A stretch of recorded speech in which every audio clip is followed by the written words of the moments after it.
Welcome to LLC academy. ഇന്ന് നാം discuss ചെയ്യുന്നത് ഇന്ത്യൻ പീനൽ കോഡിന്റെ പണിഷ്മെന്റ് എന്ന് പറയുന്ന ഭാഗങ്ങളാണ്. ഇന്ത്യൻ പീനൽ കോഡിൽ ചാപ്റ്റർ 3-ലാണ് പണിഷ്മെന്റ്സ് കൊടുത്തിരിക്കുന്നത്. അത് ഏതൊക്കെയാണെന്ന് നോക്കാം. ഏതൊക്കെ തരത്തിലുള്ള ശിക്ഷാ രീതികളാണ് IPC പ്രൊവൈഡ് ചെയ്യുന്നതെന്ന്. ഫസ്റ്റ് വൺ ഡെത്ത് ആണ്. മരണം വരെ തൂക്കിലേറ്റുക എന്നുള്ളത്. അത് റയറസ്റ്റ് ഓഫ് റയർ കേസുകളിൽ മാത്രമാണ് കൊടുത്തു വരുന്നത്. രണ്ടാമത്തേത് ഇംപ്രിസൺമെന്റ് ഫോർ ലൈഫ് ആണ്. രണ്ടാമത്തെ ശിക്ഷാ രീതി ജീവപര്യന്തം തുറങ്കിലടക്കുക. ഒരാളുടെ ജീവിതാവസാനം വരെ അദ്ദേഹത്തെ തുറങ്കിലിടുക. മൂന്നാമതായിട്ട് ഒരെണ്ണുണ്ടായിരുന്നു ട്രാൻസ്പോർട്ടേഷൻ ഓഫ് ലൈഫ്. കുറ്റവാളികളെ ഒറ്റപ്പെട്ട ദ്വീപുകളിലേക്ക്, ആൻഡമാൻ പോലുള്ള ദ്വീപുകളിലേക്കൊക്കെ നാടുകടത്തുക. ഇപ്പോൾ ആ ശിക്ഷാ രീതി എടുത്തു കളഞ്ഞു. ഇപ്പോൾ അതിന് പകരമായിട്ട് ഇംപ്രിസൺമെന്റ് ഫോർ ലൈഫ് തന്നെയാണ് കൊടുത്തുകൊണ്ടുവരുന്നത്. മൂന്നാമത്തെ ഇപ്പോൾ നിലനിൽക്കുന്നത് imprisonment which is of 2 description. 2 ഡിസ്ക്രിപ്ഷനിലുള്ള ഇംപ്രിസൺമെന്റ് കൊടുക്കുക. ഒന്ന് വിത്ത് ഹാർഡ് ലേബർ, വളരെ കഠിനമായ ജോലി ചെയ്യിപ്പിച്ചുകൊണ്ട് തടവിലടയ്ക്കുക. അതിനെയാണ് റിഗറസ് ഇംപ്രിസൺമെന്റ് എന്ന് പറയുന്നത്. Rigorous imprisonment. Then simple imprisonment എന്ന ലഘുവായിട്ടുള്ള കഠിനമില്ലാത്ത ജോലികൾ ചെയ്തുകൊണ്ട് തുറങ്കിലടക്കുക. It is called simple imprisonment. നാലാമത്തെ ഒരു രീതിയാണ് ഫോർഫീച്ചർ ഓഫ് പ്രോപ്പർട്ടി. കുറ്റവാളിയുടെ പ്രോപ്പർട്ടി കണ്ടുകെട്ടൽ. ആറാമത്തേത് ഫൈൻ. ഫൈൻ ഈടാക്കുക. കുറ്റവാളികളുടെ കയ്യിൽ നിന്ന് ഫൈൻ ഈടാക്കുക. അത് ചില കേസുകളിൽ ഈ നേരത്തെ പറഞ്ഞ ഇംപ്രിസൺമെന്റിനോടൊപ്പം തന്നെ ഫൈൻ കൊടുക്കാറുണ്ട്. ഫൈൻ മാത്രമായിട്ട് ശിക്ഷിക്കപ്പെടുന്ന ഒഫൻസുകളുണ്ട്.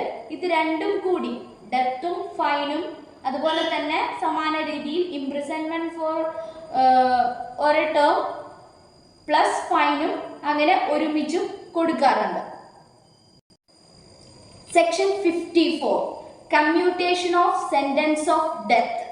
The appropriate government may, without consent of the offender, commute the punishment for any other punishment. Section 54 പറഞ്ഞു വെക്കുന്നത് ഡെത്ത് പണിഷ്മെന്റ് ഒരാൾക്ക് കൊടുത്തു കഴിഞ്ഞാൽ അതത് ഗവൺമെന്റിന് ആ ഡെത്ത് പണിഷ്മെന്റിനെ കുറച്ച് മറ്റേതെങ്കിലും പണിഷ്മെന്റ് 14 വർഷത്തിൽ കൂടാതെ തടവിലടയ്ക്കുന്ന മറ്റേതെങ്കിലും പണിഷ്മെന്റ് കൊടുക്കാനായിട്ടുള്ള റൈറ്റ് അതാത് ഗവൺമെന്റിനുണ്ട് എന്നാണ് സെക്ഷൻ 54 പറഞ്ഞു വെക്കുന്നത്. Section 55 commutation of sentence of imprisonment four life.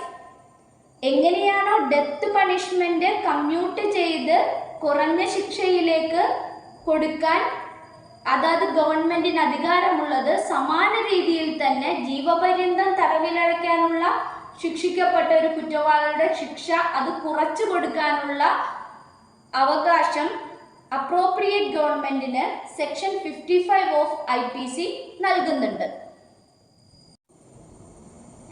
Section 64 sentence of imprisonment four non payment of fine. ഒരാൾക്ക് ശിക്ഷയായിട്ട് ഫൈൻ ഈടാക്കിയിട്ടുണ്ട്, ഫൈൻ പറഞ്ഞിട്ടുണ്ടെങ്കിൽ ആ ഫൈൻ അടയ്ക്കാത്തതിന്, ഒരാൾ ഫൈൻ അടയ്ക്കാൻ തയ്യാറാകുന്നില്ല, അയാൾക്ക് അറ്റാച്ച് ചെയ്യാൻ അയാളുടെ പേരിൽ മറ്റ് പ്രോപ്പർട്ടികളൊന്നുമില്ല, ആ സാഹചര്യത്തിൽ അയാളെ എന്താവും, ഫൈനിന് പകരം ഇംപ്രിസൺമെന്റ് ചെയ്യും. അതാണ് സെക്ഷൻ 64 പറയുന്നത്.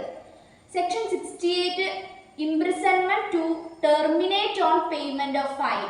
അങ്ങനെ ഡിഫോൾട്ട് ഓഫ് ഫൈനിന് വേണ്ടി ആരെങ്കിലും ഇംപ്രിസൺമെന്റ് ചെയ്തിട്ടുണ്ടെങ്കിൽ ഏത് സമയത്താണോ അദ്ദേഹം ഫൈൻ അടയ്ക്കുന്നത് ആ സമയത്ത് അദ്ദേഹത്തെ തുറങ്കിൽ നിന്ന് വിടണം എന്ന് പറയുന്ന സെക്ഷനാണ് സെക്ഷൻ 68.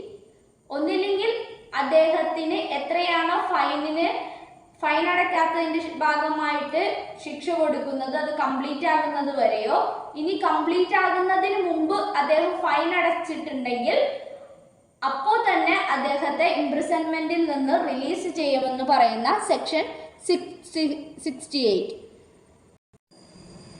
സെക്ഷൻ 73 സോളിറ്ററി കൺഫൈൻമെന്റ് ആണ്. ഇത് ജീവപര്യന്തമൊക്കെ ശിക്ഷയ്ക്ക് വിധിക്കുന്ന ഒരാളെ അല്ലെങ്കിൽ ഡെത്ത് പണിഷ്മെന്റ് കൊടുക്കുന്ന ആളെ അത് ഡെത്ത് പണിഷ്മെന്റ് എക്സിക്യൂട്ട് ചെയ്യുന്നത് വരെ, തൂക്കിലേറ്റുന്നത് വരെ അദ്ദേഹത്തെ ഒറ്റയ്ക്ക് ഒരു തുറങ്കിലാണ് കിടത്തുക. അതിനെയാണ് സോളിറ്ററി കൺഫൈൻമെന്റ് എന്ന് പറയുന്നത്. ചില സാഹചര്യത്തിൽ ചില ആളുകളെ ശിക്ഷിക്കുമ്പോൾ കോടതി ഡിസ്ക്രിപ്ഷനിൽ എഴുതി വെക്കും സോളിറ്ററി കൺഫൈൻമെന്റ്, ഏകാന്ത തടവ് കൊടുക്കുക. പക്ഷെ അതിന് കുറെ ലിമിറ്റേഷൻസ് IPC തന്നെ പറഞ്ഞു വെക്കുന്നുണ്ട്. ഒറ്റ സ്ട്രെച്ചിൽ 14 ദിവസത്തിൽ കൂടുതൽ സോളിറ്ററി കൺഫൈൻമെന്റ് ഒരു വ്യക്തിയെ കിടത്താൻ പാടില്ല. മാക്സിമം 3 മാസത്തിൽ കൂടുതൽ സോളിറ്ററി കൺഫൈൻമെന്റ് കൊടുക്കാൻ പാടില്ല എന്നുള്ള ലിമിറ്റേഷൻസ് ഒക്കെ IPC തന്നെ പറഞ്ഞു വെക്കുന്നുണ്ട്. ഇത്തരം കാര്യങ്ങളാണ് പണിഷ്മെന്റ് എന്ന് പറയുന്ന ഭാഗത്തിൽ നോക്കി പോകേണ്ടതായിട്ടുള്ളത്. പ്രധാനമായിട്ടും 5 പണിഷ്മെന്റ് ആണ് IPC പറഞ്ഞു വെക്കുന്നത്.